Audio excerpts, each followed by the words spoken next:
malam, selamat hari Sabat. Kita patut bersyukur Tuhan memberikan kesempatan kembali untuk mempelajari firman-Nya. Yang pada saat ini kita akan mempelajari pelajaran sekolah Sabat, pelajaran yang ketiga dengan judul Kain dan Warisannya. Itu mari kita lebih dahulu berdoa. Maha besar Allah Bapa kami dalam surga, Allah yang kami sembah, kami puji dan kami muliakan, Allah yang maha kasih. Bapa, pada malam hari Sabatmu yang suci ini, kami datang kembali menghadap kehadiran-Mu, mengucapkan syukur terima kasih atas pemeliharaan Tuhan sepanjang 6 hari bekerja kami. Dan pada hari Sabat yang suci ini, Tuhan masih memberikan kesempatan untuk belajar firman-Mu, muji memuliakan nama-Mu.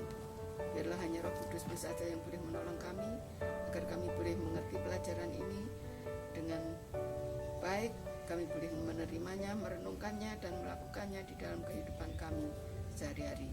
Kami percaya Tuhan akan memberkati kami semua, karena semua ini kami mohon dalam nama Yesus, Tuhan dan Juru Selamat kami, yang sudah mengampuni kami semua. Amin.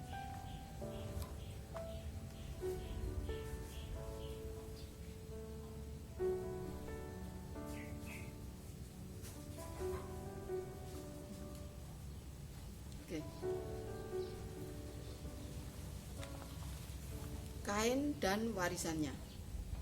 Pada saat ini kita akan mempelajari bagaimana keadaan setelah pengusiran Adam dan Hawa dari Taman Eden. Hawa melahirkan seorang anak laki-laki yang dinamakan Kain. Di dalam hatinya, Kainlah yang dijanjikan Tuhan sebagai penebus dosa mereka. Hawa sangat mengagumi Kain, bahkan ketika Habil lahir, tidak terlalu diperhatikan. Mengenai persembahan mengacu kepada pengampunan dosa. Tanpa pencurahan darah tidak ada pengampunan. Adam telah memberitahukan kepada kedua anaknya tentang persembahan yang benar, tetapi dalam praktek anak-anaknya tidak sesuai dengan apa yang diajarkan ayahnya Adam. Kain mempersembahkan hasil bumi yang terbaik, sedangkan Habil seekor domba yang terbaik. Jadi, persembahan Kain tidak melambangkan nilai magis dalam dirinya. Tidak kejahatan. Setelah Kain mengetahui bahwa persembahannya tidak diterima Tuhan, dia marah, iri kepada adiknya, dan apa yang terjadi? Adiknya dibunuh. Tetapi Tuhan tidak marah kepada Kain seperti kepada Adam sebelumnya. Allah bertujuan Kain bertobat dan akan membimbingnya kepada kebenaran. Karena kalau tidak bertobat, dosa akan mengintainya. Hukuman Kain tidak akan mengakui dosanya. Tuhan tahu itu. Namun Tuhan masih mengajukan pertanyaan, di mana adikmu? Tetapi Kain marah dan Tuhan segera memberitahu bahwa sebenarnya dia sudah tahu. Karena darah Habil dicurahkan ke tanah, maka tanah jadi terkutuk dan Kain pergi dari hadapan Tuhan. Namun demikian Tuhan masih memberikan semacam perlindungan. Diberikannya Kain satu tanda supaya dia tidak diganggu orang-orang lain. Kejahatan manusia, cucu Kain Lameh, merujuk kepada kejahatan Kain, bahkan melebihi Kain kakeknya.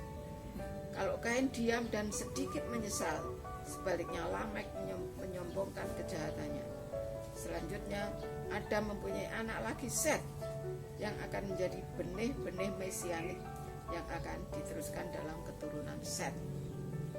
Keturunan Set dirancang untuk memelihara gambar Allah kembali.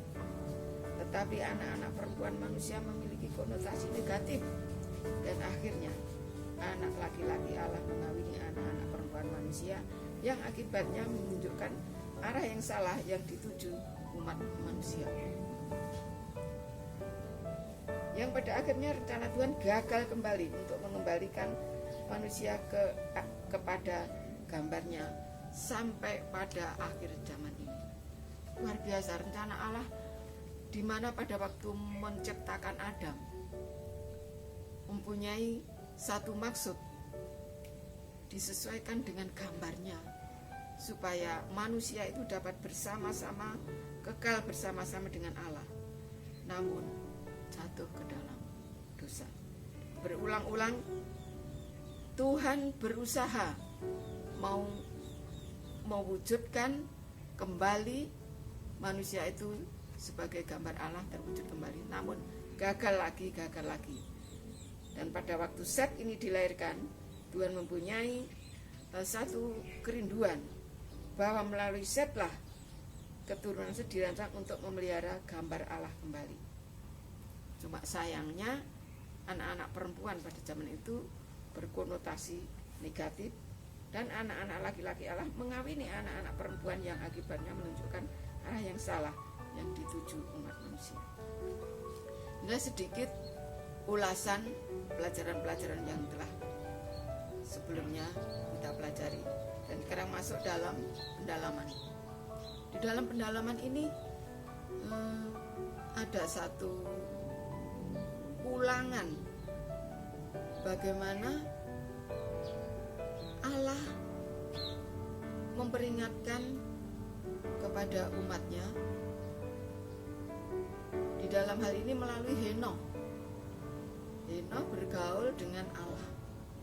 Kejadian 2:5 ayat 22 dan 24. Berarti persahabatan yang intim dan sehari-hari dengan Tuhan, hubungan pribadi Henokh dengan Tuhan begitu istimewa sehingga ia telah diangkat oleh Allah. Pada frasa terakhir ini unik dalam istilah Adam dan tidak mendukung gagasan tentang kehidupan di dunia yang akan datang dalam Firdaus secara langsung bagi mereka yang hidup bergaul dengan Allah. Nuh juga bergaul dengan Allah, Kejadian 6 ayat 9, dan dia mati seperti manusia lainnya, termasuk Adam dan Metusalah. Menarik juga untuk dicatat bahwa tidak ada alasan yang diberikan untuk membenarkan anugerah khusus ini. Henokh menjadi seorang pengkhotbah kebenaran, menyatakan kepada orang banyak apa yang telah ditunjukkan Tuhan kepadanya. Mereka yang takut akan Tuhan mencari orang suci ini untuk memperoleh petunjuk-petunjuk serta doa daripadanya. Ia juga bekerja secara umum menyampaikan pekabaran Allah kepada semua yang mau mendengar kata-kata amarannya.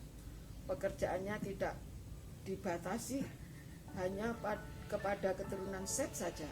Di negeri di mana Kain telah berusaha lari dari hadirat ilahi, Nabi Allah ini memberitahukan peristiwa-peristiwa hebat yang telah ditunjukkan kepadanya dalam khayal.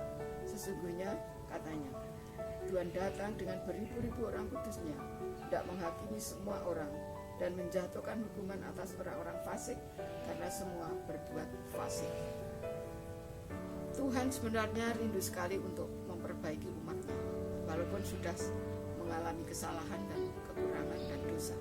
Tapi kadang-kadang umatnya yang senantiasa mengabaikan dan menolak, tetap memberontak, dan pada akhirnya Tuhan sendiri yang harus datang ke dunia ini untuk menyelamatkan umatnya.